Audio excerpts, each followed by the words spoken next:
മറിയത്തിന് കൊടുത്തിരിക്കുന്ന നിരവധിയായ സംബോധനകളിലൊന്നാണ് mother of Providence, അതായത് പരിപാലനയുടെ അമ്മ.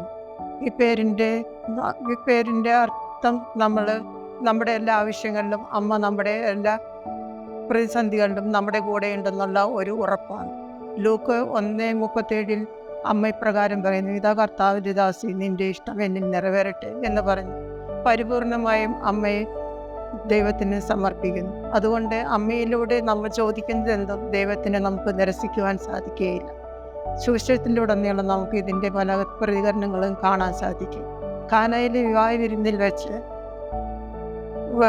വീഞ്ഞ് തീർന്നു പോയെങ്കിലും മറിയത്തിൻ്റെ അവസരോചിതമായ ഇടപെടലിലൂടെ ആ പ്രതിസന്ധി പരിഹരിക്കുക മാത്രമല്ല, ആ കുടുംബത്തെ അപമാനത്തിൽ നിന്ന് രക്ഷിക്കുകയും ചെയ്തു. പ്രായം കയറിയതും 6 മാസം ഗർഭിണിയുമായ എലീശയ്ക്ക് താങ്ങും തണലുമായത് അമ്മയുടെ സാന്നിധ്യവും ശുശ്രൂഷയുമായിരുന്നു.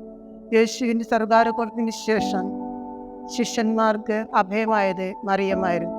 ഇങ്ങനെ മറിയത്തിൻ്റെ നിരവധിയായ ഇടപെടലിലൂടെ അമ്മയ്ക്ക് പരിപാലനയുടെ അമ്മ എന്ന പേര് കിട്ടി. അതുപോലെ നമ്മുടെ കൂടെ ജീവിതത്തിലും അമ്മയുടെ പരിപാലനയുടെ ധാരാളമായ അനുഭവങ്ങൾ ഉണ്ടാവാൻ നമുക്ക് പ്രത്യാശയോടെ കാത്തിരിക്കാം. Praise the Lord.